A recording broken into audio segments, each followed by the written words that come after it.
Halo, Assalamualaikum warahmatullahi wabarakatuh. Perkenalkan saya Cakrayuda Kusuma Adi, NIM 101171011 dari Program Studi Matematika Institut Teknologi Bandung. Di sini saya akan menjelaskan mengenai graf orde n dengan bilangan bulat dengan bilangan kromatik lokasi n-1. Di sini saya mengerjakan tugas dari mata kuliah MA 4152 Kapitas Rekta Matematika Diskrit Institut Teknologi Bandung. Dalam paper ini akan diulas mengenai graf-graf apa saja yang akan memiliki bilangan kromatik lokasinya adalah n-1 dengan graf tersebut ordenya adalah n. Jadi nanti akan dibagi menjadi dua kelas yang akan dibahas pada pembahasan selanjutnya. Nah, sebelum lanjut, akan diingatkan kembali ada beberapa teorema yang akan digunakan. Jadi yang seperti yang kita tahu ada pewarnaan lokasi, ada pewarnaan sejati juga. Di yang pertama ini teorema A, titik kembar, itu menyatakan kalau titik kembar itu akan memiliki warna yang berbeda. Memiliki pewarnaan yang berbeda, jadi misalkan C adalah pewarnaan lokasi dari G, maka jika U dan V adalah titik yang berbeda dengan jaraknya ke semua titik di G selain U dan V, maka warnanya akan berbeda. Secara khusus jika G, U dan V tidak bertetangga, namun semua tetangga yang lainnya adalah sama, maka kode warnanya juga harus berbeda. Ini kurang lebih menyatakan jika U dan V adalah titik kembar, maka warnanya akan berbeda, harus berbeda. Nah, untuk yang selanjutnya adalah teorema B, graf dengan bilangan kromatik lokasi n. Jadi kalau graf dengan orde n lebih besar sama dengan 3, kromatik lokasinya akan n sama dengan n jika G adalah graf multipartite komplit. Graf multipartite komplit itu seperti apa? Jadi misalkan ya contohnya yang ada V1, V2, ada V1, V2 sampai Vn. Di sini ada titik di V1. Titik di V1 ini akan bertetangga dengan semua di partisinya di G, kecuali titik-titik di partisi itu sendiri. Tidak boleh bertetangga. Nah, yang selanjutnya adalah teorema C. Ini bilangan kromatik lokasi pada graf pohon. Misalkan ordenya adalah n lebih sama dengan dari 3, graf pohon dengan orde n tersebut akan memiliki bilangan kromatik lokasi K jika K itu anggota dari 3, 4, seterusnya sampai n-2 atau n. Jadi, atau dapat dengan kata lain, graf pohon ini tidak mungkin memiliki bilangan kromatik lokasi n-1. Jadi yang akan kita bahas ini pastinya bukan trik nantinya. Nah, pertama kita akan bahas satu definisi yang cukup penting. Di sini akan saya sebut sebagai H gelombang. H gelombang di sini adalah himpunan dari semua graf terhubung G dengan ordenya n lebih besar sama dengan dari 3 dengan G min V adalah graf multipartite komplit untuk suatu titik di V. Jadi sekarang kita lihat di sini ada graf seperti ini. Jadi dia bertambah semuanya seperti ini. Lalu ada satu titik di sini seperti ini. Dia tidak bertetangga dengan semuanya, contohnya ya. Nah, jika V yang ini dihapus, maka grafnya akan menjadi graf multipartite komplit. Namun, saat V-nya itu ada, belum tentu G-nya adalah graf multipartite komplit. Jadi, dengan kata lain juga, kalau G itu adalah multipartite komplit, maka G min V juga pasti multipartite komplit. Nah, H itu adalah yang seperti itu. Nah, misalkan suatu graf H sama dengan G min V multipartite komplit, jadi hanya adalah yang tadi yang setelah dikurangi oleh V, di mana G-nya adalah H gelombang. Misalkan di H itu kita bagi-bagi partisi menjadi V1 sampai VK. Jadi kalau kita gambar lagi yang tadi, ini akan menjadi V1, ada V2 gitu ya. Jadi ada K partisi dari H, di mana kardinalitas dari VI agar mudah kita sebut sebagai NI. Nah, selanjutnya akan kita notasikan suatu lambang AI. AI ini adalah banyaknya titik yang bertetangga dengan V pada partisi VI. Jadi misalkan di sini ada partisi VI, ada titiknya kita sebut misalkan V1, V2, seterusnya sampai VAI, terus ini ada VAI plus 1, seterusnya sampai VNI. Nah, ini semuanya bertetangga dengan titik-titik lainnya di partisi yang lain. Nah, kita punya V. V itu akan bertetangga dengan titik-titik dari V1 sampai VAI, namun tidak bertetangga dengan yang lainnya. Jadi ada sebanyak AI titik di sini yang bertetangga dengan V. Nah, karena seperti itu kita dapat mendefinisikan suatu fungsi baru yaitu sigma, di mana sigma ini adalah dia dari H gelombang ke bilangan bulat seperti berikut. Jadi sigma itu adalah penjumlahan dari ini partisi ke 1 sampai partisi ke K, menjumlahkan nilai maksimum dari AI atau NI min AI. Jadi kita menjumlahkan lebih banyak yang mana sih, titik di sini atau titik di sini. Seperti itu. Kita jumlahkan setiap partisinya. Nah, yang selanjutnya adalah saya bahas mengenai teorema 1 dan teorema 2 ini, yaitu hubungan sigma G dengan kromatik lokasi G. Jadi, jika G adalah graf terhubung dengan ordernya lebih sama dengan dari 3, ordernya N, dan GV adalah graf multivariate komplit untuk suatu V di G, jadi seperti H yang tadi, atau yang di frasa pertama ini juga menyatakan bahwa jika G adalah anggota dari H gelombang, maka bilangan kromatik lokasi dari G itu akan sama dengan G sama dengan sigma, bilangan kromatik lokasi G akan sama dengan sigma G atau sigma G plus 1. Jadi hanya dua pilihan itu, pembuktiannya tidak akan saya bahas. Nah, yang teorema kedua adalah jika G adalah anggota dari H gelombang, jadi sama seperti teorema juga, dan hanya adalah multivariate komplit dengan partisinya ada V1 sampai VK, di sini kromatik lokasi G-nya secara khusus akan sama dengan sigma G.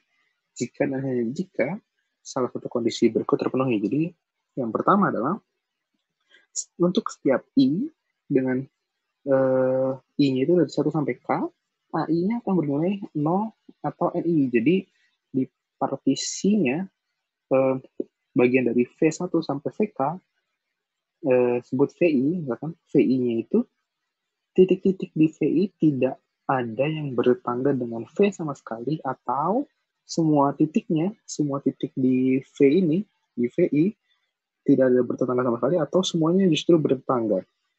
Jadi hanya dua pilihan.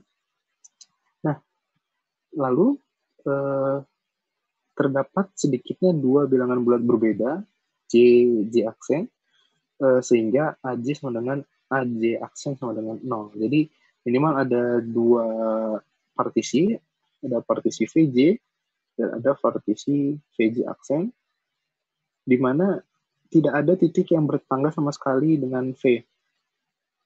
Seperti itu. Boleh lebih dari dua, namun sedikitnya minimal ada VJ dan VJ aksen. Tidak ada titik yang bertetangga dengan V.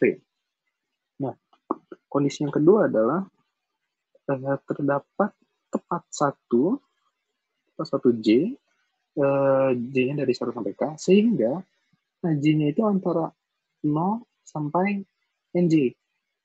Jadi partisi-partisi yang lain akan seperti sebelumnya, antara semuanya bertetangga atau tidak ada yang bertetangga sama sekali, kecuali J. Jadi VJ, kalau di sini VJ-nya itu akan bertetangga dengan sebagian titik, namun tidak semuanya.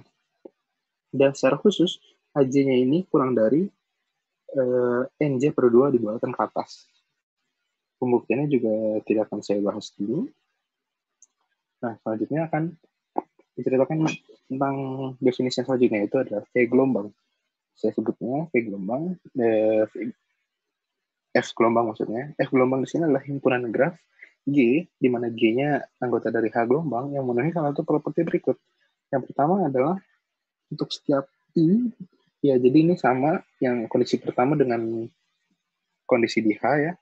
Dapat kita lihat kondisi pertama kan seperti ini, jadi tidak ada partisi, semua partisinya titik-titiknya antara bertetangga dengan V semuanya, atau tidak ada titik-titik yang bertetangga dengan V sama sekali.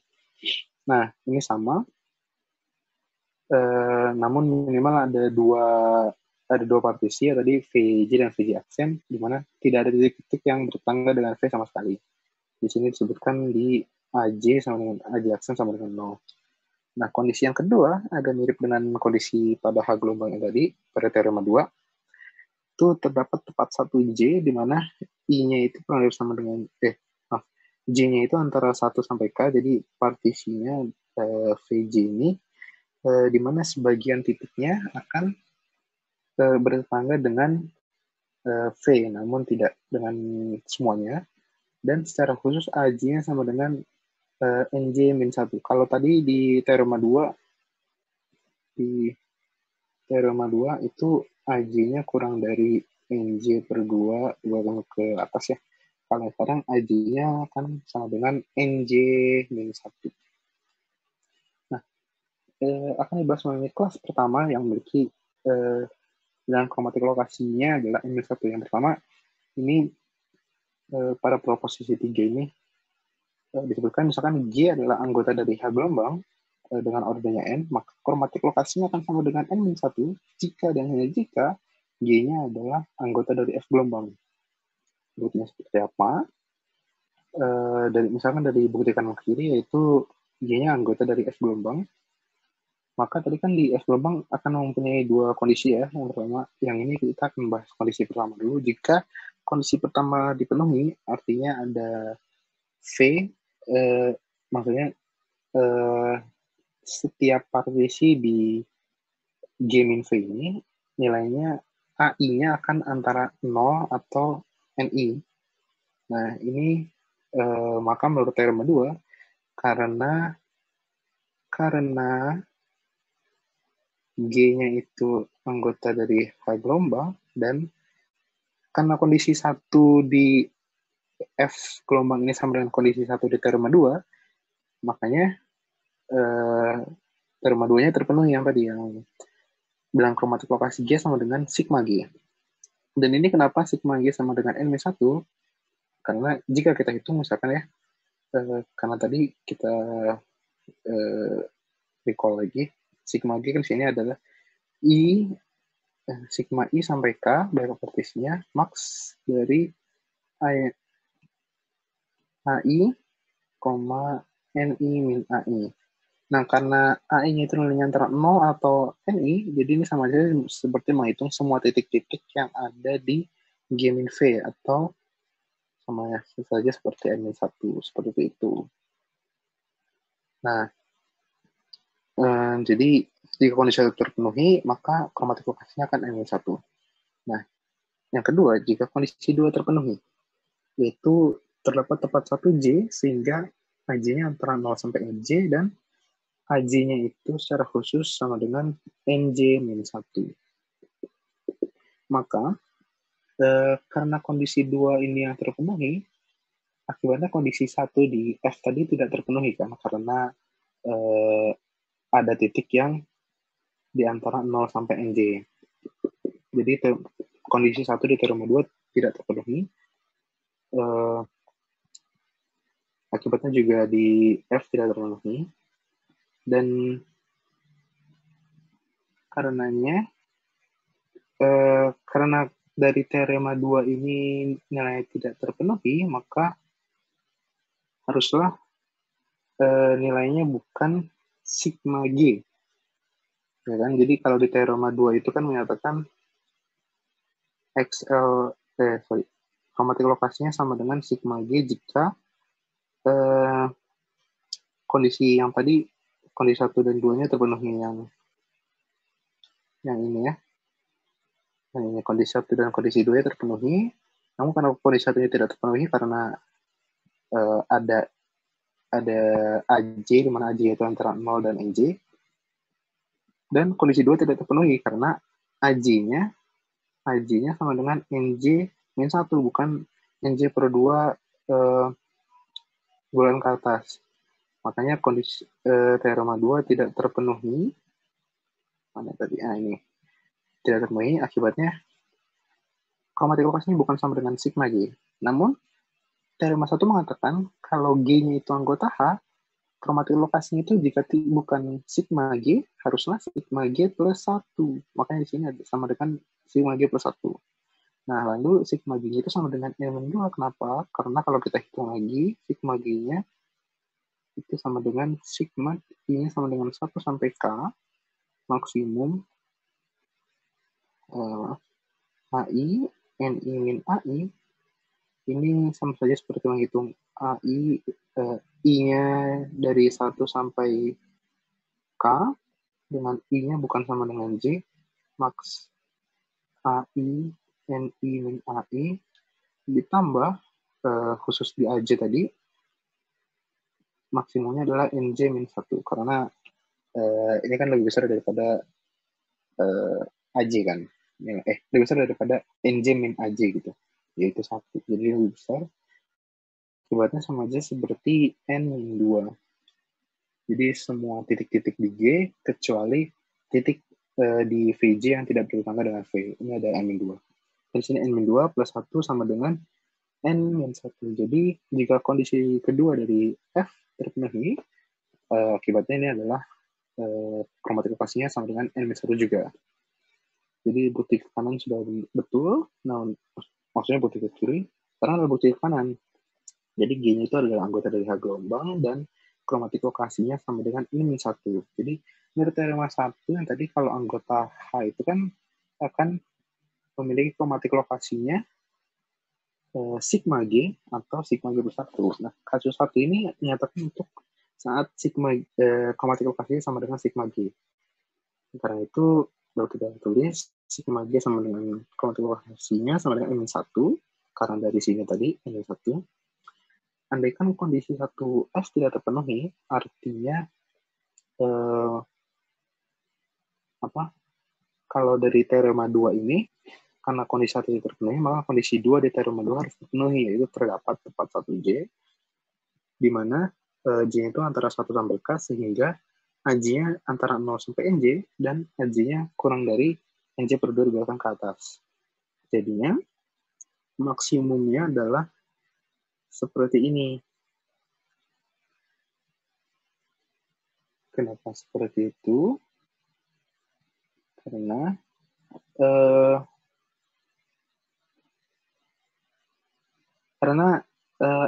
AJ-nya itu kan nilainya NJ per 2, jadi ini bahkan tidak sampai setengah dari NJ, jadi NJ min AJ itu pasti lebih besar daripada AJ. Ya, makanya di sini maksimumnya adalah NJ min AJ. Lalu karena ini juga maksimumnya kurang dari sama dengan NI, dan sigma G-nya sama dengan N1, kita dapat tulis seperti ini. N-1 sama dengan sigma G sama dengan sigma G-nya sigma-nya dari menghitung 1 sampai K, maksimumnya ini sama dengan N-1 min AJ. Jadi ada sebuah kontradiksi. Akibatnya kondisi 1 ini harus terpenuhi. Kondisi 1 di F, maksudnya di F gelombang harus terpenuhi. Jadi perandaian yang tadi salah ya. Nah, kasus kedua adalah saat kromatik lokasinya sama dengan sigma G plus 1. Sigma G-nya berarti dapat ditulis sama dengan kromatik lokasi min 1 sama dengan N-1 min 1 sama dengan N-2. Nah, menurut teorema 2, kondisi 1 ini tidak terpenuhi. Kenapa? Karena sigmanya kan sama dengan Xm min 1, kromatik lokasi min 1 ya. Karena kondisi kalau di teorema 2 itu akan terpenuhi jika kromatik lokasinya sama dengan sigma G. Akibatnya karena kondisi 1 di teorema 2 tidak terpenuhi, sementara kondisi 1 itu sama dengan kondisi satunya di F, akibatnya kondisi 1 di F juga tidak terpenuhi. Nah, karena ini lagi, karena maksimumnya ini kurang dari sama dengan Ni, dan sigma G-nya sama dengan N-2, terdapat tepat 1J sehingga maksimum AJ, NJ min AJ sama dengan NJ min 1. Kenapa? Karena agar mencapai sigma G-nya sama dengan N-2. Jadi, misalkan di sini maksimum AJ, NJ min AJ itu sama dengan NJ min 2. Nah, di sigma G-nya bisa saja N min 3 gitu ya. Dan misalkan ada lagi J aksen, di mana maksimum AJ aksen, NJ aksen min AJ aksen itu sama dengan NJ aksen min 1 atau lebih. Di sini juga mengakibatkan sigma G-nya akan kurang dari N min 2, bahkan kurang dari N min 3 gitu ya, bisa jadi. Nah, makanya di sini harus ada tepat 1J, hanya tepat 1J sehingga seperti ini. Artinya AJ itu kan antara NJ min 1 atau sama dengan 1 ya. Nah, karena teorema 2, yang tadi kondisi 2-nya tidak terpenuhi, karena kalau di kondisi 2 itu kan nilai AJ-nya harusnya antara 0 sampai NJ ya. Maaf. Harusnya AJ-nya itu harus NJ per 2 ini. Namun karena ini tidak terpenuhi, makanya harus AJ-nya itu lebih sama dengan dari NJ per 2. Nah, akibatnya di antara ini yang dipilih adalah NJ min 1. AJ sama dengan NJ min 1, maka kondisi 2 di F terpenuhi. Nah, karena dari kasus 1 dan kasus 2 tadi, antara kondisi 1 terpenuhi atau kondisi 2 terpenuhi, itu sama saja mengakibatkan G itu adalah anggota dari F gelombang. Jadi, proposisi 3 ini terbukti. Nah, selanjutnya adalah definisi dari G gelombang. G gelombang di sini adalah suatu himpunan graf, kumpulan graf-graf G, di mana G-nya adalah sama dengan Gn plus 2K2, dengan Gn adalah graf multiparity complete. Jadi, Gn-nya multiparity complete seperti sebelum-sebelumnya, dengan ordernya adalah N-4. N-nya bisa sama dengan dari 5 ya, agar order G-nya itu sama dengan N. Yang ini ordernya N-4. Nah, atau kita dapat lihat juga misalkan Gn di sini ya. Ini ada kita pakai Gn. G itu adalah di sini ada K2, dan semua titik di K2 ini bertetangga dengan semua titik di Gn. Seperti itu. Dan perhatikan juga bahwa G ini bukan graf multiparity complete. Nah, ternyata dari sini akan dibentuk kelas kedua dengan kromatik lokasinya N-1. Nah, dari lemma 4 ini mengatakan bahwa jika G adalah anggota dari G gelombang dan G order N, maka kromatik lokasinya sama dengan 1. Buktinya seperti apa? Jika G anggota dari G gelombang, nah, artinya G itu adalah Gn plus 2K2. Seperti yang tadi ya, yang ini Gn, ada 2 titik, semuanya ini. Nah, di titik-titik yang ini, kita misalkan lagi, S itu adalah VG min VGN. Jadi ada UVXY, kita namanya seperti ini, UVXY, dan UV-nya yang bertetangga, jadi ada di atas, misalkan ya, XY-nya ada yang di bawah, jadi bertetangga juga. Nah, selanjutnya misalkan C pewarnaan lokasi dari G. Nah, yang ketiga adalah karena Gn graf multipartite complete, maka harus terdapat N-4 pewarnaan berbeda pada titik-titik di G. Dinyatakan pada teorema B yang pada awal tadi hanya graf multipartite complete di mana kromatik lokasinya sama dengan ordernya ya. Di sini karena order dari Gn adalah N4, jadi kromatik lokasinya harus N4 juga, yaitu ada pewarnaannya ada N-4 warna N yang berbeda. Kita misalkan di sini adalah 1 sampai N-4 ya, biar mudah. Nah, lalu perhatikan bahwa S ini titik-titiknya harus warnanya berbeda dengan yang ada di GN. Kenapa? Karena S-nya ini semuanya saling bertetangga dengan titik-titik GN. Kalau kita gambar lagi, ini di GN, titik-titik di S ini semuanya bertetangga. Jadi, karena C pewarnaan lokasi itu merupakan pewarnaan sejati, jadi tidak boleh ada tetangga yang memiliki warna yang sama. Akibatnya, U, V, X, Y harus warnanya berbeda. Nah, kita misalkan UV juga UV juga harus memiliki warna yang berbeda. Kenapa? Karena UV saling bertetangga juga kan. Nah, makanya kita warnai misalkan U-nya N-3, V-nya N-2. Gitu. Nah, tanpa mengurangi keberumuman, without losing of generality, jika X-nya diberi warna N-3, ini agar pewarnaannya minim, jadi kita menggunakan warna sudah ada. X-nya diberi warna N-3, dan karena C itu adalah pewarnaan lokasi, jadi harusnya kode warna X dan U itu berbeda dong. Makanya Y di sini juga harus memiliki warna yang baru. Kita sebut N1. Kenapa? Karena jika warna N ini adalah N-3, itu tidak boleh kan? Karena Y bertetangga dengan X, jadi warnanya harus berbeda. Jika N-2,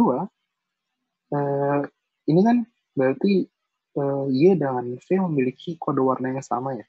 Maksudnya memiliki warna yang sama, jadi namun di UV ini sama dengan 1, sama dengan juga di X, Y. Akibatnya X sama U akan memiliki kode warna yang sama. Nah, akibatnya Y ini harus memiliki pewarnaan baru, kita sebut N1.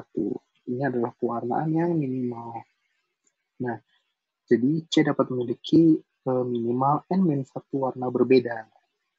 Nah, akibatnya kromatik lokasinya akan lebih sama dengan dari N-1. Namun, seperti yang sudah disebutkan di awal, Y itu bukan graf multipartite komplit. Ya kan? Karena dari antar K2-nya, titik yang di atas ini sama titik yang di bawah kan tidak bertetangga ya. Dan ini pun titik di U ini tidak bertetangga dengan semuanya. Gitu, ya ini terlihat cukup jelas bahwa G itu bukan graf multipartite komplit. Akibatnya, kromatik lokasi dari G ini harus kurang sama dengan dari N1, ya kan, dari teorema 1 yang tadi.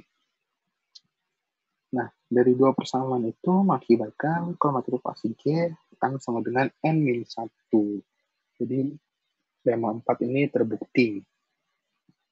Nah, sebelum ini sebenarnya ada langkah-langkah lagi yang saya lewatkan di paper tersebut, namun sudah kita bahas cukup jelas dan sudah lumayan mengerti juga kan apa arti dari definisi dari F gelombang, G gelombang, itu makanya di sini akan langsung saja saya bahas mengenai teorema yang terakhir, yaitu teorema 5. Nah, teorema ini adalah yang mengklasifikasi graf-graf dengan kromatik lokasinya N-1. Nah, di sini dikatakan, misal G graf terhubung orde N lebih sama dengan dari 4, maka kromatik lokasinya akan N-1. Jika dan hanya jika G-nya adalah anggota dari gabungan F gelombang dan G gelombang. Jadi antara salah satunya atau keduanya mungkin ini akan memiliki kromatik lokasi N-1. Seperti itu. Jadi kita sudah mengklasifikasikan graf apa saja yang memiliki kromatik lokasinya N1. Namun dengan ordernya di sini adalah N lebih sama dengan dari 4. Nah, sekian presentasi dari saya. Semoga cukup jelas. Di sini saya mengambil referensi dari papernya Chartrand dan kawan-kawan. Maaf jika ada kesalahan. Wassalamualaikum warahmatullahi wabarakatuh.